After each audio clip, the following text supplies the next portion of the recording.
Title: What Life is Really Like Inside Rikers Island. The Devil's Playground. Before we dive into this madness, don't forget to subscribe, because what you're about to hear will make you question everything you thought you knew about justice, power, and survival. The rain was coming down in sheets the night Malik Torres's life changed forever.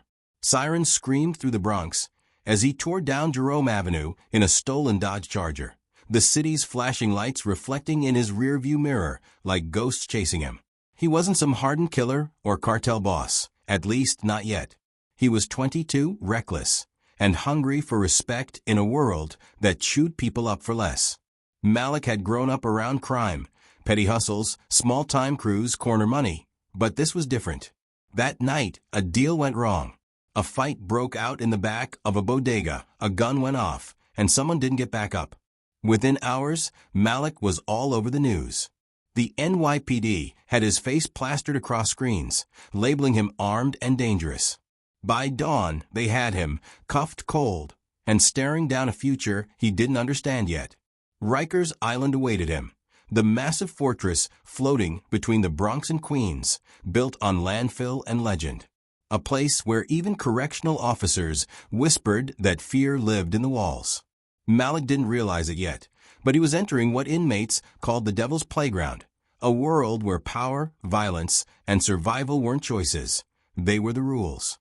The first thing that hit him was the smell, a mix of bleach, sweat, and metal. The intake line stretched for hours, a sea of orange uniforms and dead eyes. Guards shouted orders, while fluorescent lights buzzed like angry insects above. Malik tried to stand tall, but every instinct told him to shrink. He saw men with scars carved into their faces, others with eyes that looked straight through him, like predators sizing up prey. By the time he got to his cell in the George Machin Detention Center, the noise was deafening, shouting, banging, laughter that didn't sound human. His cellmate, a wiry man with tattoos up his neck, who called himself Spider, didn't even look up when Malik entered. "Keep your stuff close," Spider muttered. "And don't sleep too heavy." That night, Malik learned what that meant. Fights broke out in the tier below, echoing like thunder. Guards didn't rush in. They rarely did. In Rikers, the code was simple. If you got hurt, you probably deserved it. He pressed his back against the wall, listening as the chaos rolled through the building like a living thing. Somewhere down the hall, someone screamed for help. No one answered. Days turned into weeks, and Malik began to understand the rhythm of Rikers. Breakfast at dawn, watery eggs and burnt toast. Lockdown at noon. Chaos by evening. Every move mattered. Where you sat, who you talked to, what you looked at. One wrong glance could cost you your life. He saw men get jumped in the showers, others bribing guards for favors. Everything had a price. But Malik wasn't just surviving. He was watching, learning. The place had a hierarchy. At the top were the shot callers, inmates who ran everything from contraband to protection deals. They didn't fight, they commanded others to do it. Malik wanted in, not for the money, but for control, because here, control was everything. One afternoon, Spider pulled Malik aside. "There's a way to move up," he said, voice low. "But it's not clean. You sure you ready for that?" Malik hesitated. The walls around him seemed to hum with menace, the air thick with heat and fear. "I'm already in," he said finally. "Ain't no turning back." Spider nodded slowly, then smirked. "Good. You're about to meet the man who really runs this place." Later that night, in a darkened corner of the rec yard, Malik met a figure the inmates whispered about, a legend who'd been locked up for 20 years, but still moved the pieces inside Rikers like a chess master. His name was Darnell Ghost Hines, a quiet, older man with calm eyes and a scar that ran from his jaw to his ear. They said Ghost once controlled a network that reached from Brooklyn to Chicago, and somehow, even from behind bars, he still did. Ghost studied Malik in silence for a long time before speaking. "You got eyes like someone who's seen too much," he said, "but not enough to understand it yet." Malik tried to hold his gaze. "Then teach me." Ghost smiled faintly. "Careful what you ask for. In here, knowledge ain't power, it's a weapon. And if you carry it wrong, it cuts deep." As the guards called lights out and the yard emptied, Ghost leaned in and whispered something that made Malik's blood run cold. A secret about the system, the guards, and the real reason men disappeared inside Rikers without explanation. And by morning, one of those men was gone. The hidden power behind the walls. By the time the sun rose over the East River, the name Ghost echoed through every corner of Malik's block. The man who vanished overnight was Spider. His bunk was stripped clean, his commissary gone, and no one, not even the guards, said a word. In Rikers, silence was safety. But Malik couldn't shake the question burning in his mind. Where do they go? Ghost found him that afternoon, sitting alone in the mess hall under the cold buzz of fluorescent lights.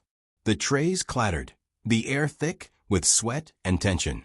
Ghost sat across from him without a word, placing a folded napkin between them.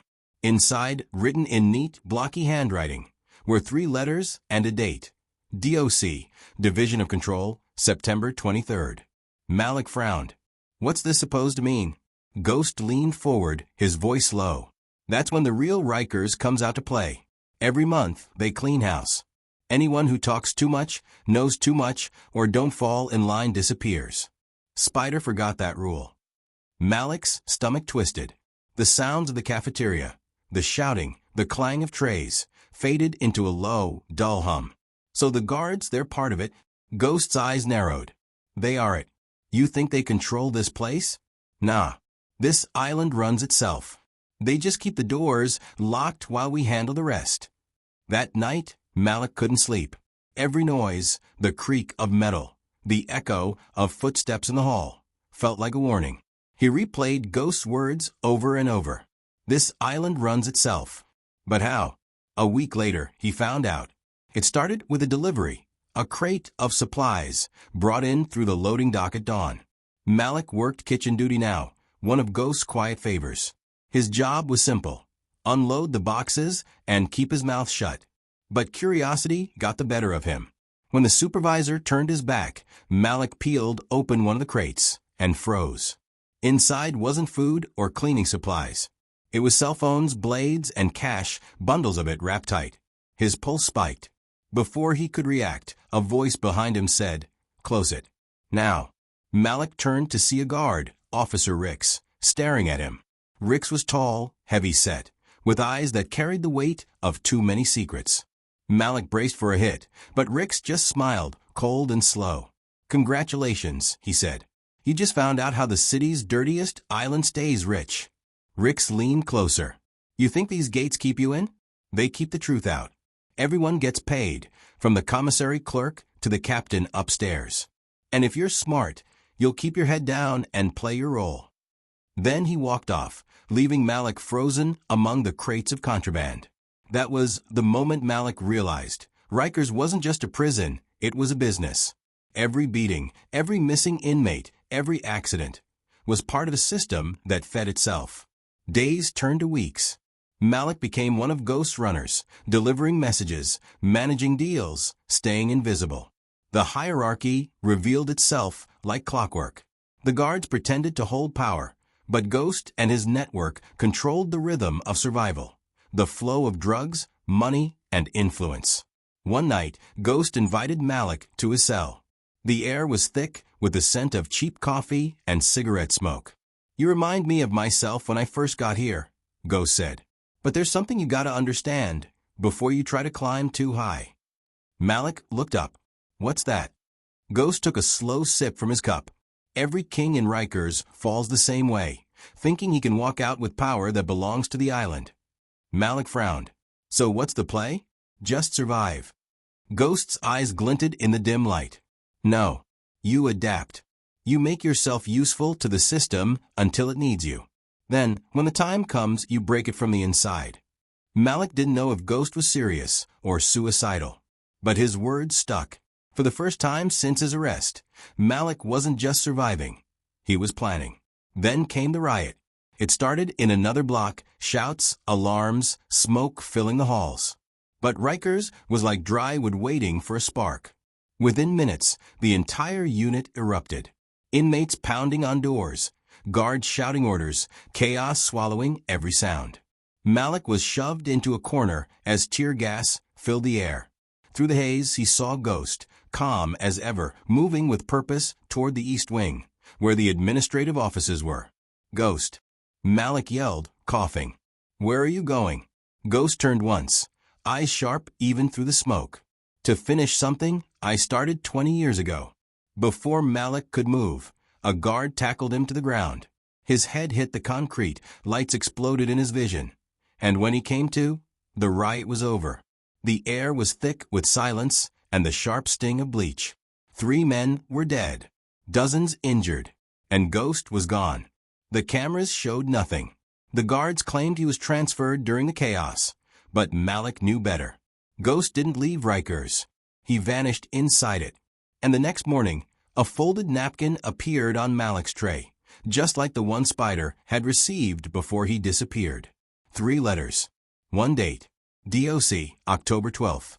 The Legend of Rikers Island.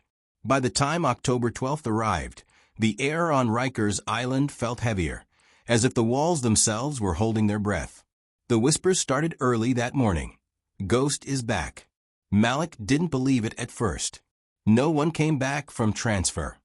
Not Spider, not the others. But when he saw the napkin on his tray again, he knew this wasn't superstition. It was a message. Breakfast came and went in silence. Every inmate seemed to move differently, slower, cautious. Even the guards avoided eye contact. Something was shifting under the surface, and Malik could feel it pulsing through every corridor like an electric current. By noon, the island was in partial lockdown. Officers patrolled in pairs, radios crackling with tension. Malik sat in his cell, staring at the faint lines scratched into the concrete, a map he had started drawing weeks ago, based on what Ghost had told him about hidden tunnels built during the 1930s expansion. According to Ghost, Rikers wasn't just a prison, it was a maze, and some of its tunnels weren't even on official blueprints. That night, a knock came at his cell door. It wasn't a guard. It was the janitor, old, frail, and mostly ignored by everyone.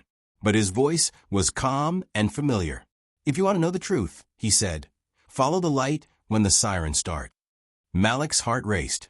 "Who are you?" he asked. The janitor smiled, showing a single gold tooth.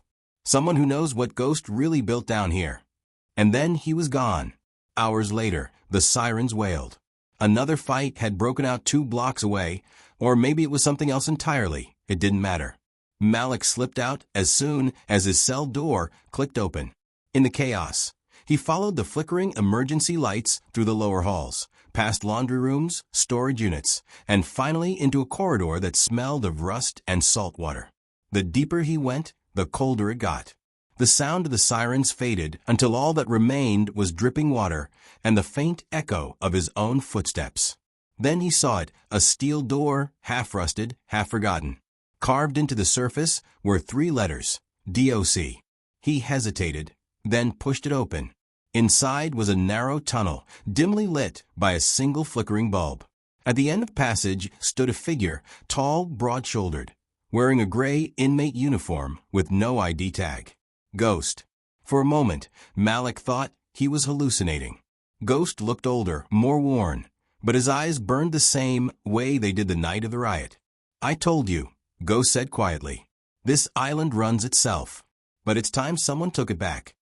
Malik stared, speechless. "How did you?" "I thought you were dead." Ghost shook his head. "They can't kill what they can't control. The division of control isn't a department, Malik. It's a network, a system that hides the truth. But I built something else, a way to expose it." He stepped aside, revealing an old desk buried under piles of files, photographs, and hand-drawn schematics. Surveillance records, hidden camera footage, ledger books filled with transactions between guards and outside contacts. Everything Rikers wanted buried. "They used us to make money, to move power, to disappear people," Ghost continued. "But I've been collecting proof for 20 years. And now it's going to see daylight." Malik's pulse thundered. "You're going to leak this?" Ghost smiled faintly. "We're going to leak it. You'll be my voice on the outside." Before Malik could respond, the tunnel lights flared, followed by shouts echoing through the corridor. Guards. They had been found. Ghost shoved a flash drive into Malik's hand. "If you want to change something, don't survive this place. Outlive it." "Wait," Malik started. But before he could say more, Ghost hit a switch on the wall. The emergency alarm blared, and a panel of concrete behind them slid open, revealing a narrow escape route leading toward the waterfront.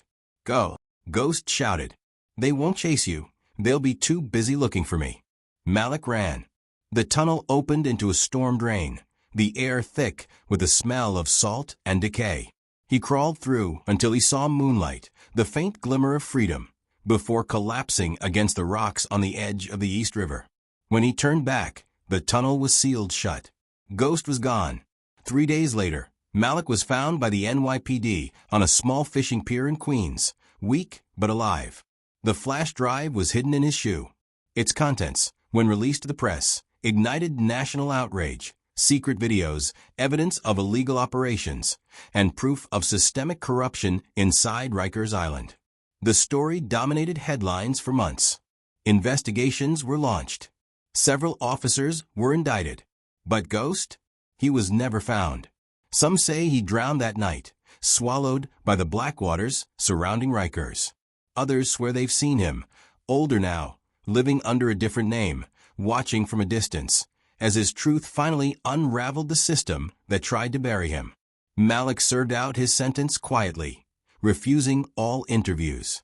When he was released, he disappeared too, vanishing into the same kind of silence Ghost had once commanded. But every year, on October 12th, an envelope appears at the New York Daily News office. No return address, no fingerprints. Inside, a single photograph, a dark corridor, a rusted door, and 3 letters carved deep into the metal. DOC. And beneath it, a handwritten note. The island remembers. If you think this story was intense, you're not ready for what's coming next. Hit subscribe, because the truth doesn't stay buried for long.